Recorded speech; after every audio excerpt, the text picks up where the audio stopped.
Joanne Richards from All About Writing. If you haven't met me before, welcome everybody. It's fantastic. As one of Pan Macmillan's authors, I am so proud to be co-hosting this publishing webinar with the local publishing team for the benefit both of our All About Writing community and for the many, many newcomers who've joined us. So welcome to our family. We run these webinars a lot, and this is a special one. We will keep you on mute because there are so many of you who have registered for this webinar that it would be just impossible if you were unmuted. If you would like to make a comment or ask a question, please, type it into the chat box. Be aware that we will be giving precedence to the questions that were sent in beforehand, but I'll try and keep an eye on the chat box, and if something relates directly to what's being spoken about, I will try to draw their attention to it. Otherwise, we will look at those afterwards and see if we can answer them in some way. Okay, so I'm going to introduce the team, and with us we have Sibongile Machika, who's Associate Editor at Pan Macmillan. We have Andrea Natras, the publisher at Pan Macmillan South Africa, and Sandile Nkosi, Digital and Editorial Coordinator at Pan Macmillan. So that's the Pan Macmillan local publishing team. So I'm going to hand over to you, Andrea. Good, thank you. Good evening, everyone. So wonderful to have you here. It's wonderful to be able to share some of our publishing experience and knowledge. As Joanne was saying, Sibongile, Sandile, and myself make up the local publishing team at Pan Macmillan South Africa. What does that mean, the local publishing team? Well, we're the ones that are responsible for publishing our South African-based authors. Fantastic questions have been sent in by many people. There's a lot of overlap to the questions. So we're not going to directly address a particular person. We're going to talk to issues in general. If there are questions we don't get to, we've discussed that we can maybe do a blog post afterwards or something along those lines. Just to give you a little bit of background about Pan Macmillan, because that also speaks to a lot of people who've asked what genres are we interested in, what genres are different publishers interested in.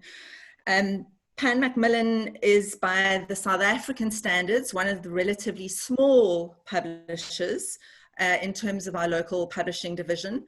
We publish about 20 to 25 titles a year. And of those titles, I would say 18 to 19 of them are non-fiction titles, and the other 6 or 7 are fiction titles. Why do we have that breakdown? It's very, very specific in relation to the South African reading public and what they are interested in reading. So if you look at the book data for the South African market, our non-fiction sales, interestingly, are incredibly strong. And our fiction sales, key brand authors often are, and a lot of overseas key brand authors are, and obviously we've got local South African authors who also do well in the market, but by and large the focus is on non-fiction. And within that non-fiction focus, for Pan Macmillan specifically, we do a lot of politics, a lot of current affairs. We do a lot of memoir titles that are related to kind of politics and current affairs. We also do quite a lot of true crime, and we also publish narrative nonfiction. So to those people who are asking, you know, what genres are publishers looking for, it really is very dependent on the publisher. I always say to would-be authors, Google is your friend, because all of the publishers locally are either registered with the South African Publishing Association, PASA. You can find information about all the publishers on that specific website.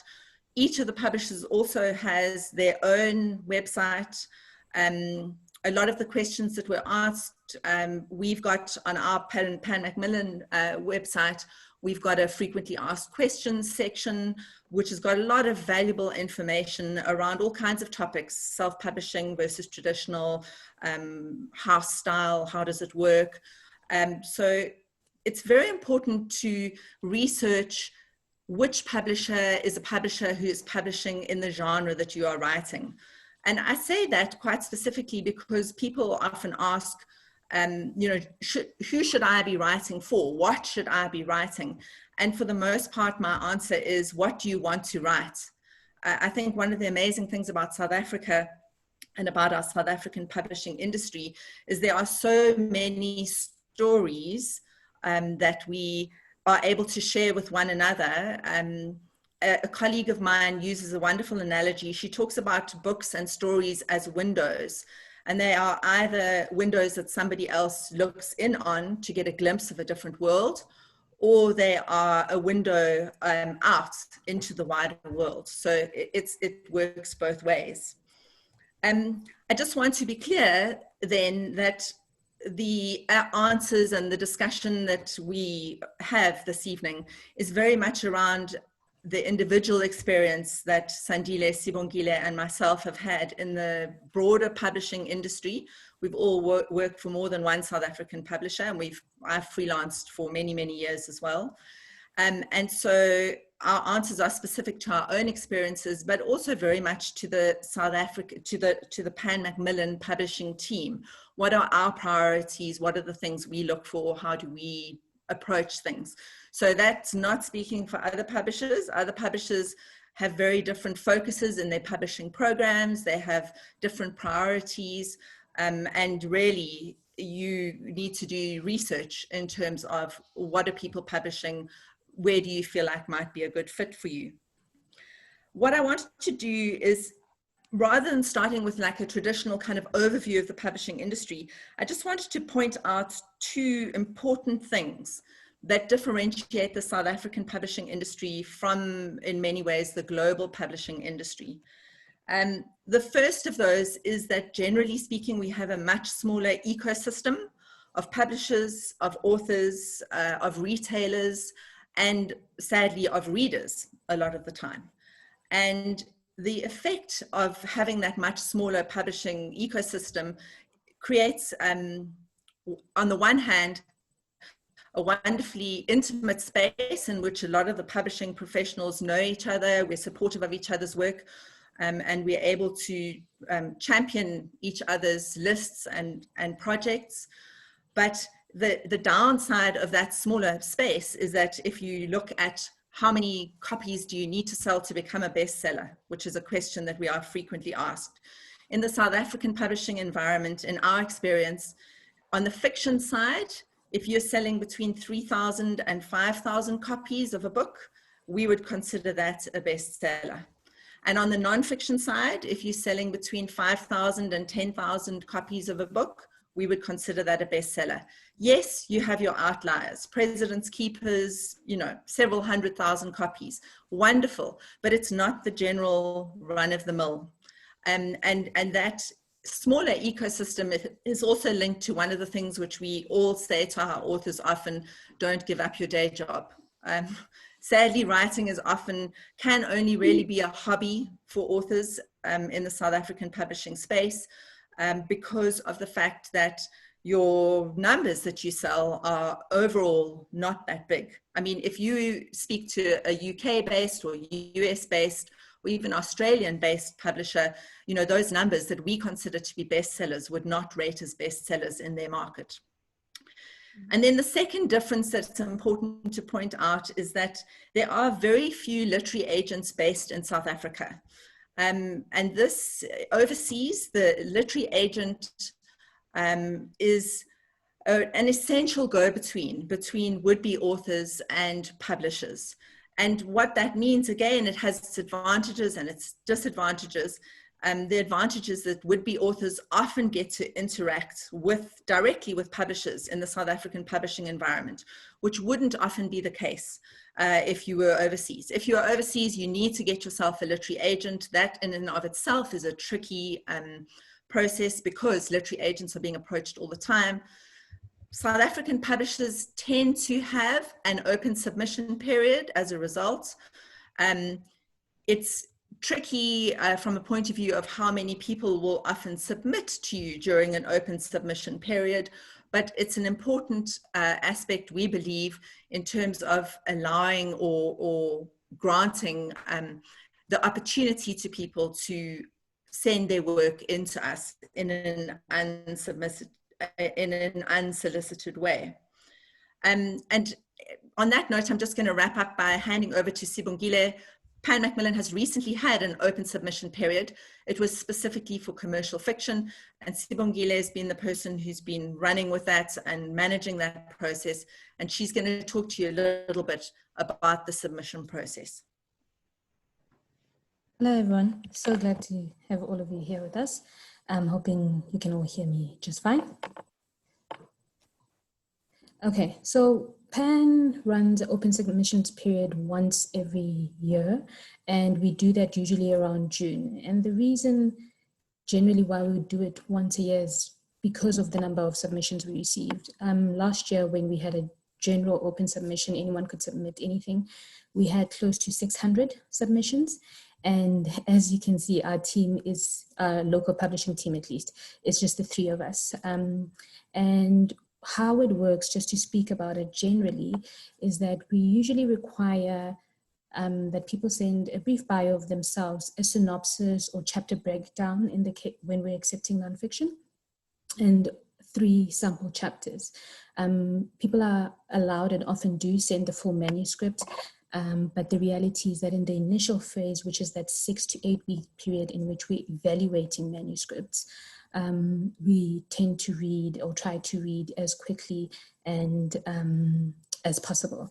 We have a team of external readers that help us with this process, and generally that's because there's so many submissions that we're receiving, but also because we genuinely read every single one.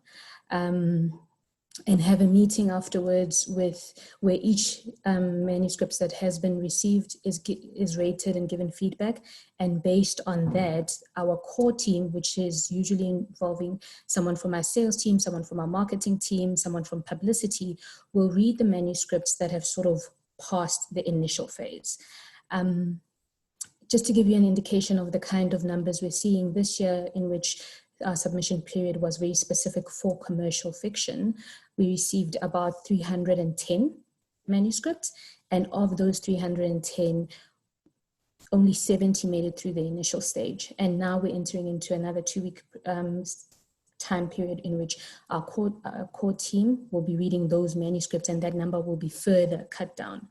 And that is not to say that the sort of shortlisted people are not good on merit. They're not bad writers, it's not bad stories. It's simply a case of what we're looking for in this time period and what is the general publishing direction we want to take. Above and beyond that, what our sales and publicity team look at is also at people as brand authors, or as people that we are able to market and sell to the best of our skill sets and our abilities in terms of the team we have. And unfortunately, it's always sort of a hit and miss, is that 1 year we'll spend the submission period giving people feedback and sort of giving reviews on and ideas on what we've been receiving, who we've been receiving manuscripts from, and we'll receive feedback that that's not something that people enjoy or take kindly to, because who do you mention and who do you not, and why do you mention this person, why not? So every year we try and refine this process so that it is the most beneficial experience for the writer, but also a useful experience for us, because the submission period for us is, as Andrea said, about discovering new voices, but also, as some of you may know, that writing can be a very lonely experience, and often people are writing book after book or chapter after chapter without any sort of feedback or without any sort of engagement with other writers. And what we try to do is, unfortunately, when you have submissions that are 300 and above, you can't respond to everyone and give everyone feedback. But of the 70 people that we shortlist, we will give the initial readers feedback, and also often they will back and forth with us and give us sort of an indication of the progress they're making on their manuscript, if they've decided to continue with it, or ask if they can submit something else later on in our next submission period.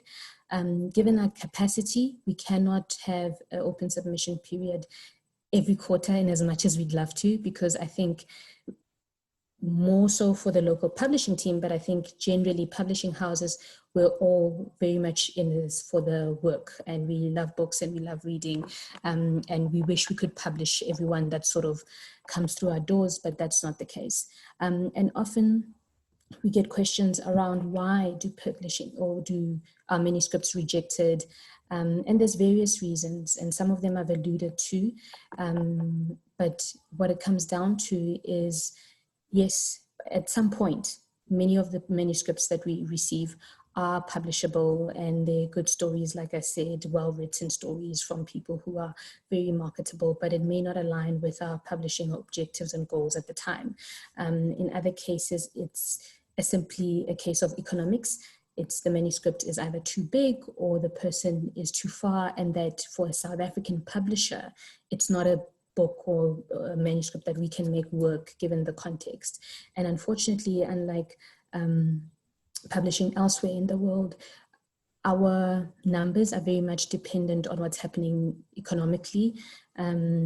Just to touch on that is that even during this lockdown time, we've seen our sales figures sort of take a dip, and that is simply because people are, yes, not allowed to go out, but also they're having to make different kinds of decisions around what they do with their surplus income or with their disposable income. I'm not sure if I'm missing anything else that the team would want to say. This year we're also we've gone online, so to speak. So people were submitting their sort of biographical information through a form that we created, and then sending us their manuscripts. And over time, the hope is that we will also be able to give feedback in that way, that as a reader is finished with the manuscript and they're able to give us feedback, that will go directly to the author, but it's not a thing that we're able to do currently. And now it's a case of just managing the numbers and also doing our due diligence in giving authors feedback, and as far as we can. Even though we say that we generally won't give feedback, when people ask us, we do give a response. Andrea, Sandile, have I missed anything? Should I add anything else? I think it's just important to say that we focused on commercial fiction this time around, because that is where we see there being a potential gap in the markets locally. And Pan Macmillan has got some great commercial fiction authors, someone like an Angela McCullough, who many of you might know. But what we see in sales is that often it's the international brand authors who sell, you know, really, really well, the Lucinda Rileys, for example. And so our sense is that, you know, they are definitely our own Lucinda Rileys, people that we can create a brand for. And, you know, what is the definition of commercial fiction? I see something's just popped up there. Different publishing houses might have different ideas in terms of that. Sibongile, I don't know if you want to answer that, because you were working with it in terms of the submission period. So with commercial fiction, I think the easiest way to define it is a question of relatability. And I say relatability because that will differ depending on where you are and who you are. So you have works from crime fiction, you have works that are romance, you have works that are detective novels, and it's a question around the works that sort of are anchored by the characters and the relatability of those characters. They look at the human condition and how we relate to each other irrespective of the plot, and they're driven very much by the characters, and that's what the reader connects with. Generally speaking, in terms of the writing style, it's very simple, accessible kind of writing, not littered with sort of metaphors and literary devices, because what the reader again is connecting to is their characters and how they have sort of are seeing themselves in the characters, or the characters in themselves reflected back. And that's what we were hoping for, and we didn't want to restrict people to a particular genre per se. And so commercial fiction being sort of the bigger umbrella, but within commercial fiction, there's so many other sort of smaller subgenres that you can write to that speak to a plot, rather than the strength of the characters and the relatability of the human conditions. So you see a lot of things that sort of are like around how different people are betraying each other, how people fall in love, how people struggle through loss and grief and come out of that. And I think one of the things that keeps coming up with commercial fiction is that there is this redemptive quality about them in the end. So not necessarily a happy ending, so to speak, but whether it's the main character is somehow redeemed, or the story is sort of salvaged from the doom and gloom and the struggles that we see them go through as the story progresses. And I think just to speak on something else around what are we looking for now that you've received the manuscripts, and what sort of are the things that help a manuscript stand out. I think just with the submission period is that we are receiving a lot of submissions, and the clearer one can be, the better. So little things like not putting in your subject sort of manuscript submission 2020, that sort of make it easier for us not only to log the entries, and that way we make sure that somebody has seen it, has received it, and will review it.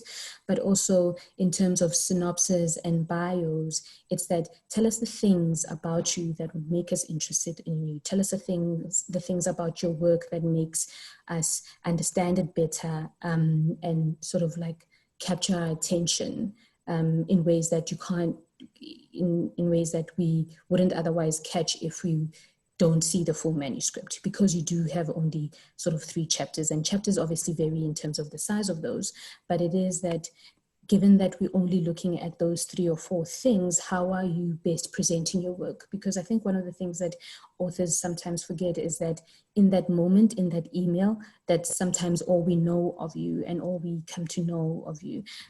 So it is always useful to sort of it's your first opportunity to, so to speak, sell yourself, which essentially once the book is written, that's what becomes the job, so to speak. So I think the things that to also keep in mind is that often authors spend too much time boggling over the details.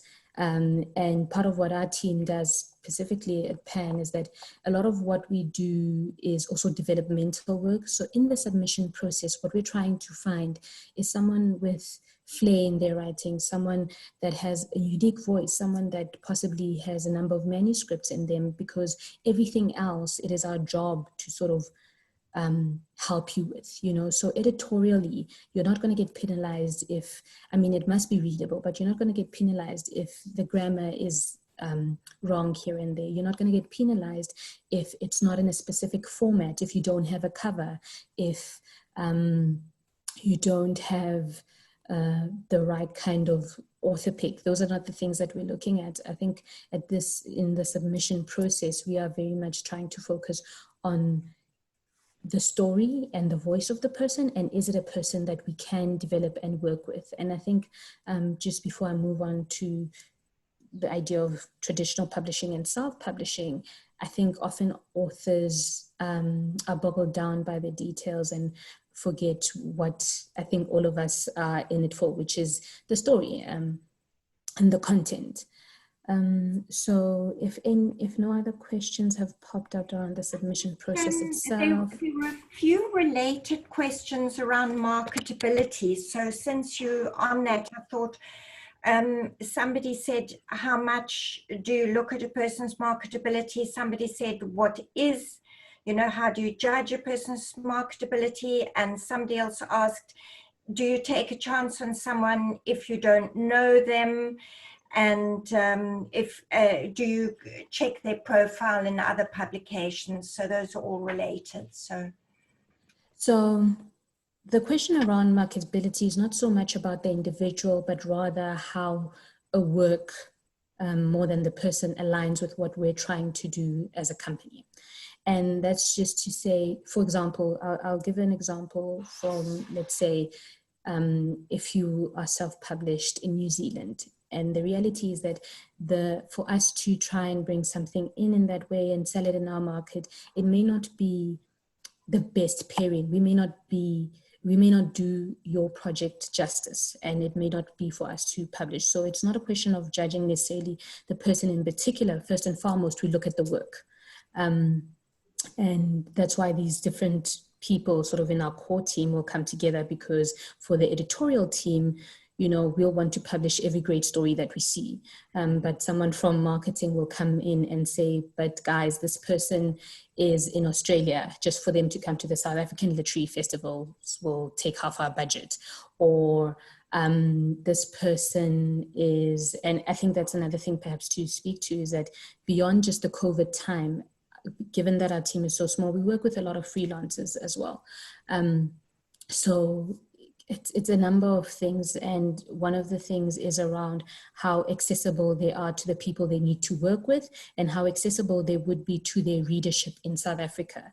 So it's not, and I think, yes, we definitely take chances all the time on people that are unknown, because as Andrea might speak to later, is that with fiction specifically, the first novel is not the novel necessarily that we look at in terms of that person reaching their full potential as a writer. I think often the case is that with fiction, we'll start seeing sort of the climax of who this person can be in the literary space at their maybe third or fourth novel. And that's the thing with the submission period as well, is that we're trying to find our next Angela. We're trying to find our next Sue. We're trying to find and have a very clear understanding that you're not that person yet. And it's around finding that balance between the author's potential and what our goals as a publishing house are, and the skill sets of the team. Is that, can we take this project and this person to the place they can get to? And sometimes we pass on people, or pass, and by pass I mean we'll refer them to maybe another publisher. Just even thinking about poetry, we sometimes get poetry submissions, and the truth is that we don't publish poetry, but somebody like Uhlanga is a publisher that has succeeded with poetry and does it well, and perhaps it's just to tell the person that, look, we don't publish this, but someone else might do a great job with that.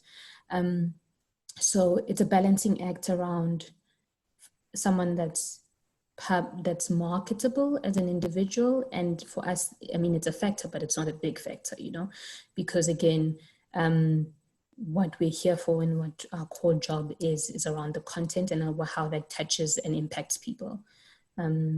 So yeah, generally there'll always be a champion in the team for any book we publish, and we make the case with all these other people.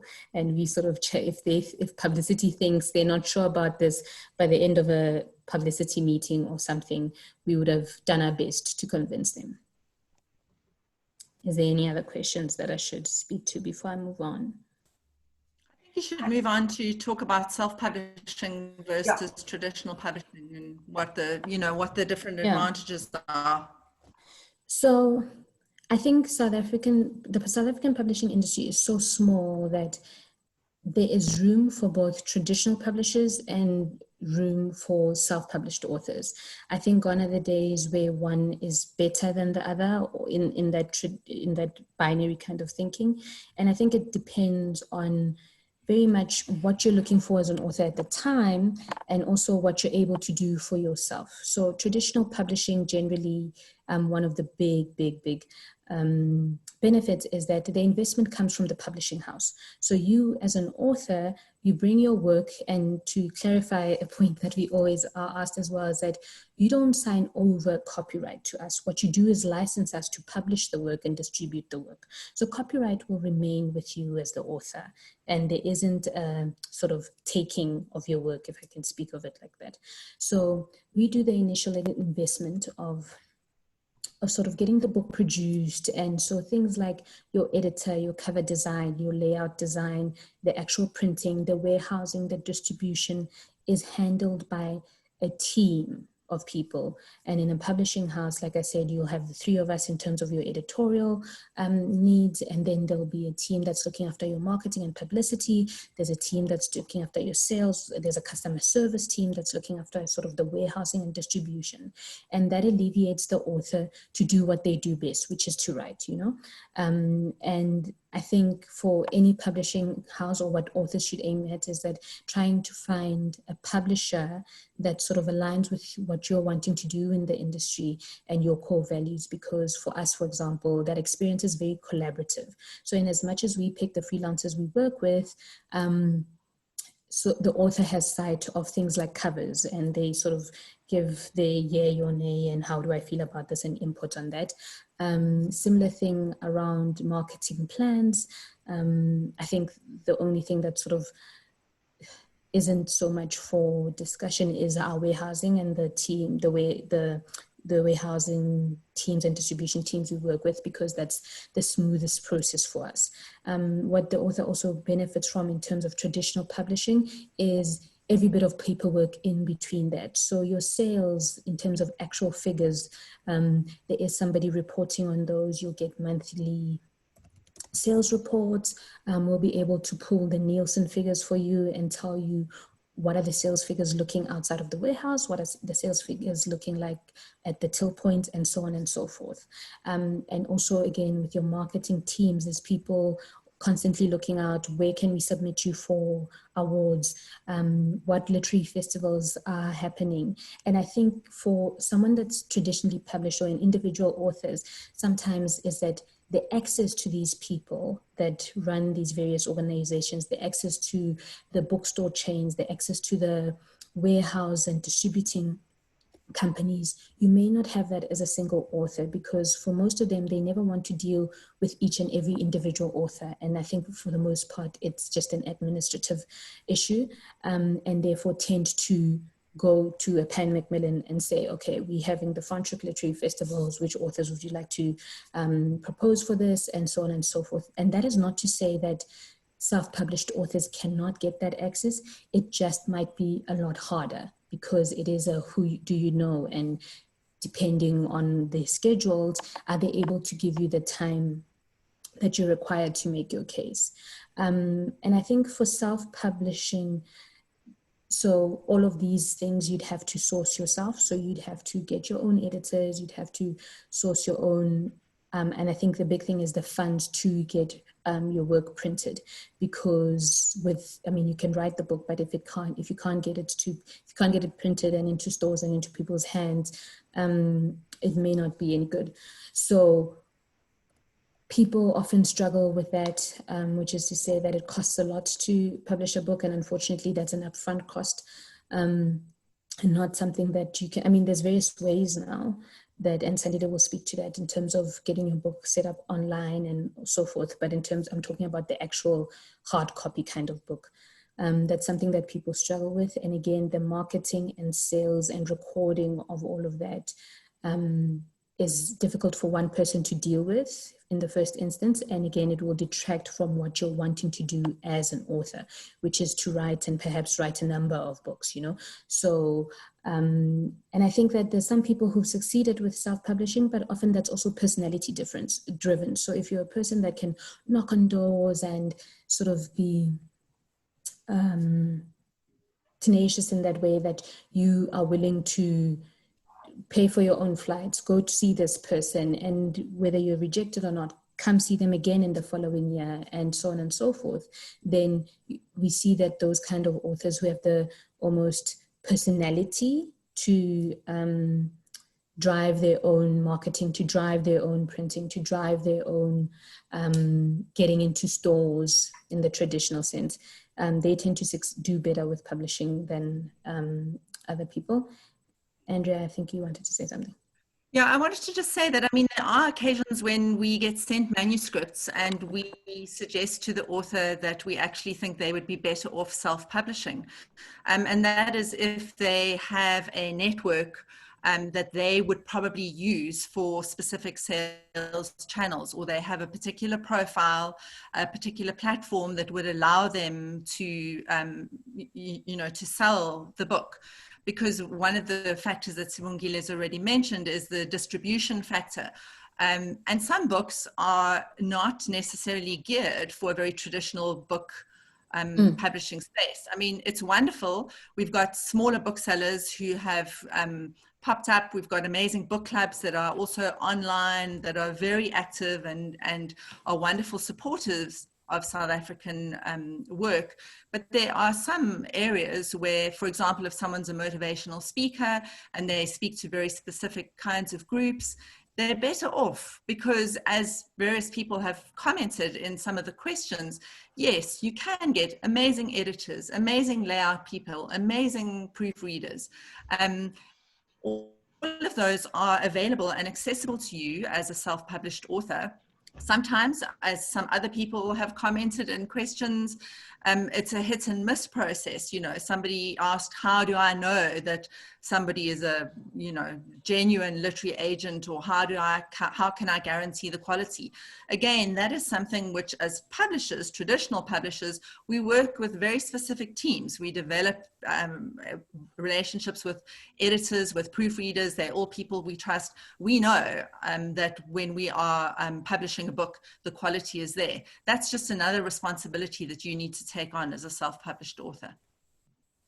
And I think both, so self-publishing would give the author a lot more autonomy and sort of control of these various factors, whereas in traditional publishing, we will watch that in terms of timelines and deadlines, and also quality control, as Andrea said, that certain things are adhered to and are followed and are always sort of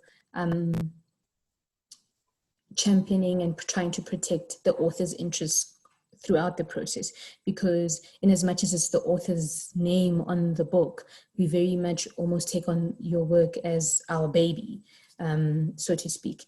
And I think, again, very few things are this or that. And so also with traditional publishing, in the times that we're seeing now, is that authors are constantly encouraged to find other avenues of sale. I think it's difficult to only rely on the traditional routes and methods of sales. And so if someone has access to, for example, a university community or whatever it is it may be, that there are ways, even in the traditional context, in which to get books to your core network, you know, and there's various ways that can happen, but that's something, again, that's discussed with the author to see what would best suit them. And just one more comment that I see popping up, and people saying, I'm a self-published author, would you then take on my book and publish it as a traditional publisher?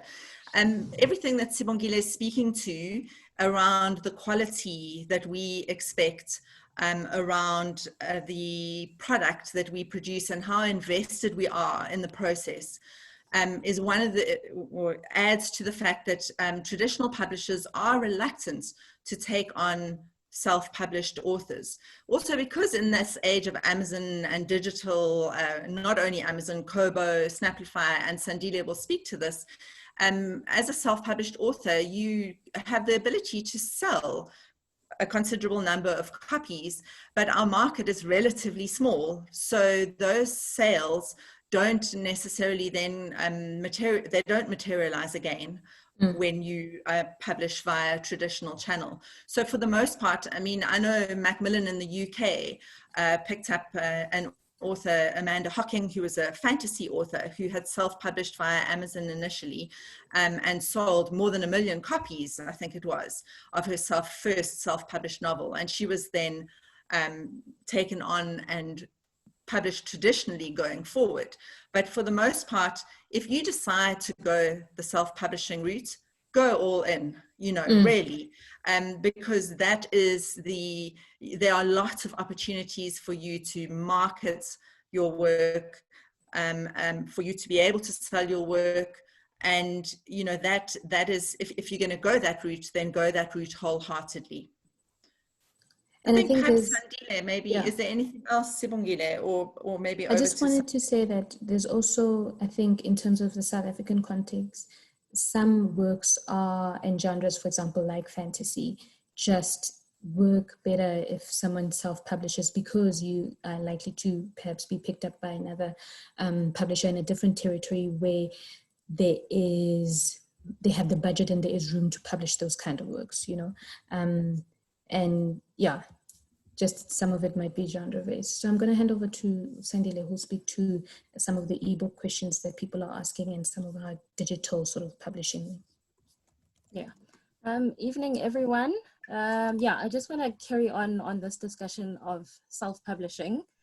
Self-publishing doesn't only mean that you can publish in print. So it gives you the opportunity to test new markets in different formats. So for example, as Bongile said, you can publish your fantasies. Fantasy, we've seen that it doesn't really do well in South Africa. So we always encourage people to self-publish, because in this way, then you are able to reach a wider market. We've seen that internationally, a lot of people do read fantasy, but locally they don't. So what an author can do is publish probably an ebook first. So there are a lot of platforms that you can do this on, or in blog format, or in whatever kind of format that you find suitable, and then maybe test it out so that you see how it is received. So self-publishing doesn't only relate to just publishing a book. It's publishing in different formats, testing it out, and then seeing whether it works. I saw a question popping out about, I'm self-published, can a publisher pick me up? Yes, that is possible, but usually, like Andrea mentioned, Pan Mac UK has picked up an author who sold 1 million copies, you know, via self-publishing first.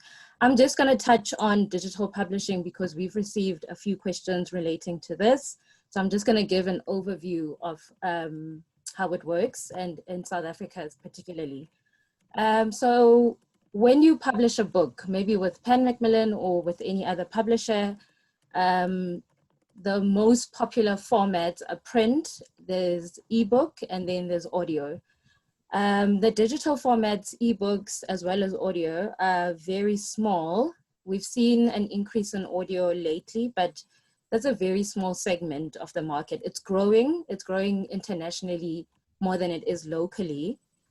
But we have seen that as much as people are adapting to audio, it's still a very small segment of the market that, you know, we find people listening to more and more audio. And this could be due to, you know, lack of devices such as e-readers. I mean, we know in South Africa, we have issues with book buying in general, that, you know, books are expensive.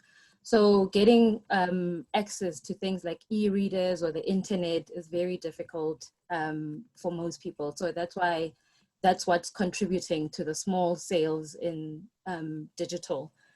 And then also for self-publishing, I just wanted to mention that, you know, there are various platforms that you can use to create your own books. So Amazon is one of the most popular. They have Kindle Direct Publishing. I think it allows you to publish your ebook for free. You can upload it. I know also a lot of authors who have done that before. So they go and they they self-publish maybe an ebook first, upload via Kindle Direct Publishing. It goes on Amazon, gets on sale there. And then that way you get to see how your ebook is doing. You get sales figures, you get an assessment of the market, you get to see where your sales are coming from. And then that's one of the platforms that you can use, but there's various other self-publishing platforms that you can use. Another platform that you can use is print on demand. You know, with technology changing, it's not just that you will self-publish and then, you know, you have to print books that you sell out of your boot or you sell to friends and family or your networks. There's also the option now of print on demand, where you can self-publish your book, have it edited, have it proofread, but you take the file and upload to, also Kindle has, I think it's Create Space, where you can give them the file and then they will put your book up online for sale. And then if someone buys it, then they print that copy, that one copy or however many copies that they order, and then they will distribute the book for you. So in this way, you don't have to have copies on you, you know, and it manages kind of that inventory and warehousing issue that most people have. And it does ship. I mean, Amazon ships worldwide. So that's another option for people to look at. And then we've also received questions around creating ebooks. So ebooks you can create yourself. There are various platforms that you can use. There's I think it's a software, it's called Calibra. You can find it for free online. You can use it and convert a simple Word document into an EPUB file. So you don't need, I mean, we do suggest that you get professional people, but it's something that you can also use for yourself to create your own ebook. And then you can also self-publish that on various platforms. So the platforms that we have that we sell to in South Africa, Amazon, Kobo, there's Google Play Books, there's Apple iBooks, and various others like Snaplify. And this is where you also, whether you self-publish or traditionally published, can sell your ebooks onto. Another technical questions that we received was around the kind of ebook. There's a reflowable ebook. So a reflowable ebook is one that if you, I mean, I'm not sure how many people have read an ebook on an e-reader, but it's one of those that when you zoom in, it kind of fits the text within the frame for you so that, you know, the text overflows properly and it doesn't maybe, you know, cut sentences or something like that. So that's the reflowable format is the one that's most preferred by the EPUB standards. So in the beginning, it was not a reflowable one, but now there's that reflowable ebook, and that's the standard. That's a standard EPUB format that's required. And then also, I'm going to touch on the audiobooks. So we've received some questions around audiobooks, whether people should produce audiobooks. As I've mentioned, it is a small segment of the market. It is growing. But also it's something that you can do, whether it's with a traditional publisher or you are self-publishing. If you are self-publishing, then it's something that you will have to fund yourself. Whether you know, there's things to consider, like getting some studio time, getting a sound engineer to, you know, edit your recordings and prepare them in the format that's required. Also, it's also, you know, getting that assistance with uploading onto a platform like Audible or Kobo Audible. But if you're traditionally published, we usually will handle all of that for you. So we go and it's either we'll have someone read your audiobook or like a narrator, or you will be the one that reads the audiobook, and then we have it produced, we have it uploaded. So we handle that audio production process. And then also you can get, you know, you can sell the audiobook. If you are self-published, then you can upload it onto Amazon. They will sell it, and then you get a percentage of the sales, depending on how, what the terms are on that platform. And then also when it comes to, whether you are traditionally published or whether you are self-published, we always encourage authors to create a digital presence for themselves. I've seen a lot of questions come up about marketability.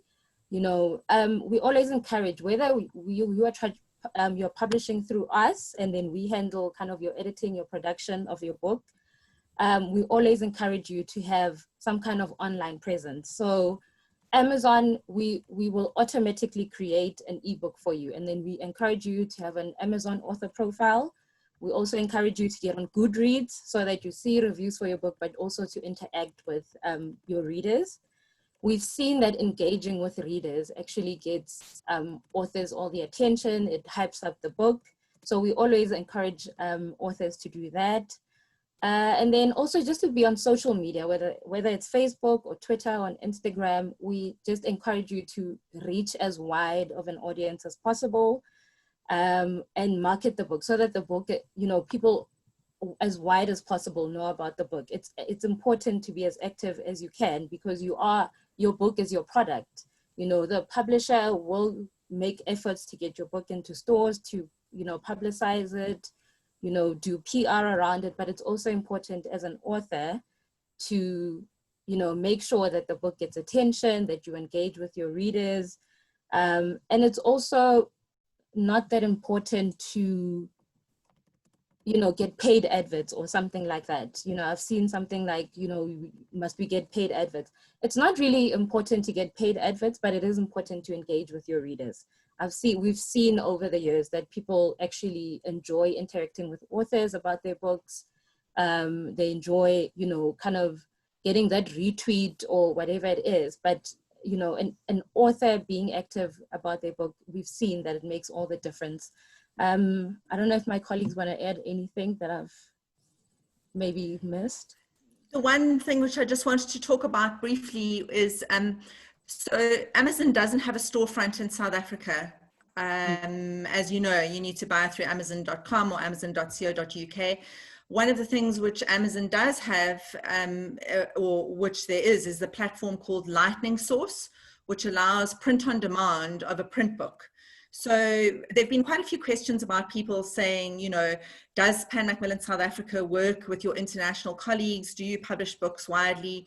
We do share some titles with our international colleagues, but, you know, the publishing industry internationally is under an equal amount of pressure. The numbers are just bigger.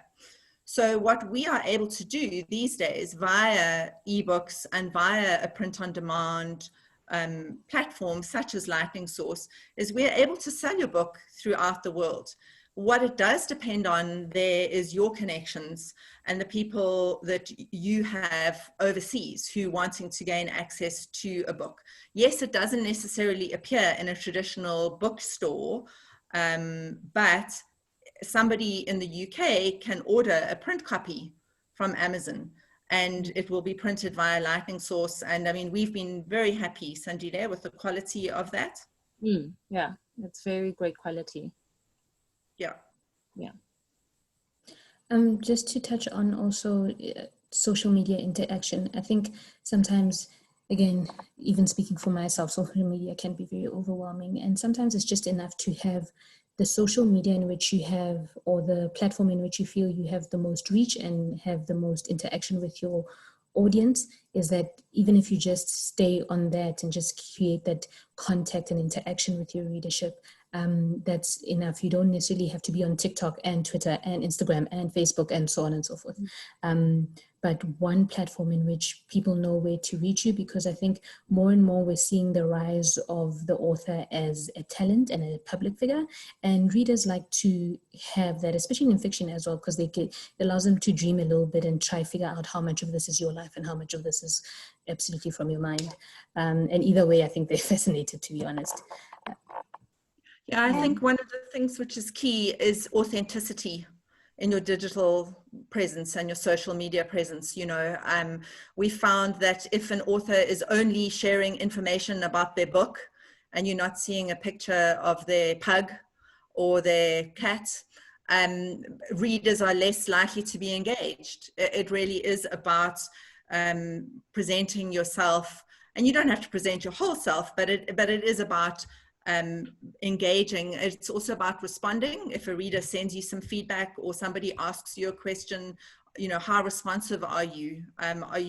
Is your social media presence just scrolling adverts essentially for whatever you're writing, or do you interact with readers? Because that's definitely something which we see readers really appreciating, some interaction one-on-one with an author. Andrea, there have been a number of questions about your open period, whether you can submit out of that period, when it is, and somebody asked if you've had something rejected, can you resubmit? So yeah, there have been a number of questions on the chat about that, so perhaps you can just... Yeah. So I'll sort of wrap up with that and give you a trade secret, is that December is a great time to talk to us. Nothing much is happening during that time and many of us are still at the office.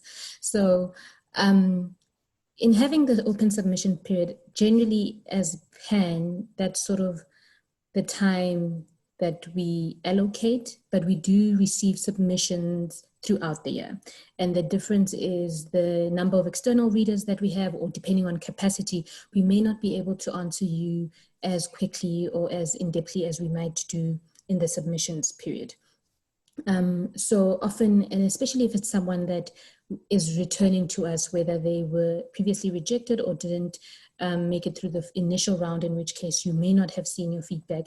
If you give us a few months generally and come back to, usually I think we all have access to the submissions inbox. So if Andrea or Sandile or even myself sees a name that we either recognize or we read your manuscripts a few months ago, we will go back and say, yes, please do resubmit your work, or the feedback we wanted to give you or we had received for you was such and such. So yes, you can resubmit your work, having sort of taken on the feedback. You can also come back to us and say, I didn't hear back in June and now it's, let's say, October. Could you send me the initial feedback from the reader? And everyone else who sort of makes it through, who we request a full manuscript with, you would have received a full reader's report, which is something I think that's specific to Pan, in which we give you sort of points to improve on or speak to sort of the gaps in your manuscript. And then we send that back to the author, regardless of whether we reject it or accept it. I think one of the things that I'd like to mention in this time is that this year, what we're also doing is that we're going to host a workshop, and we're going to try to record that as well, because obviously we won't be able to invite as many people as we'd like. And what that will do is give people insights in just sort of workshopping different manuscripts, but also what the rest of the team is looking for, and what the rest of the team is looking to do with various authors.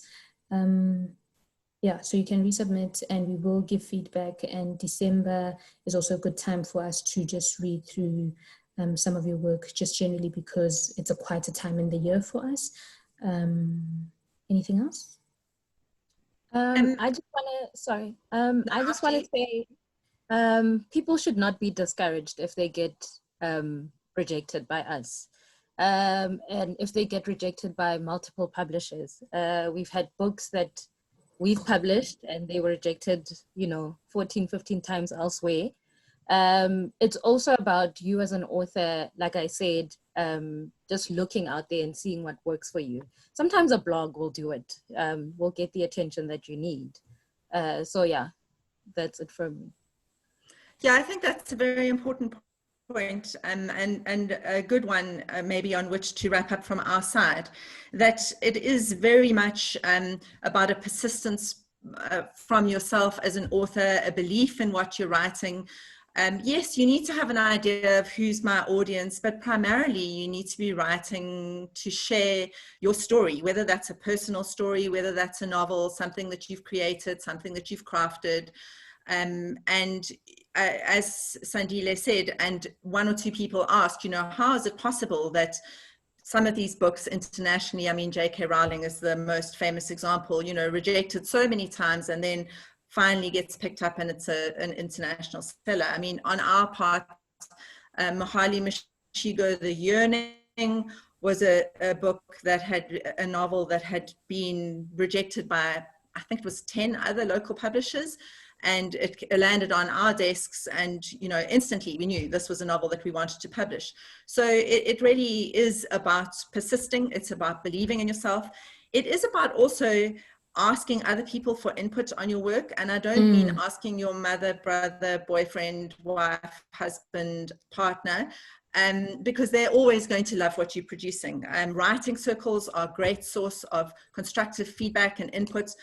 All About Writing offers amazing writing courses, that are some of them one-on-one, some of them in more group situations. And again, there are other organizations that do the same. Writing is a craft. And also, we believe very strongly, you need to read, and you need to read widely in order to be able to write as effectively as possible. So, we would encourage you, keep writing, keep reading, and keep researching in terms of who, almost everything that we've said this evening, and thank you for the very positive comments that are coming up in the chats.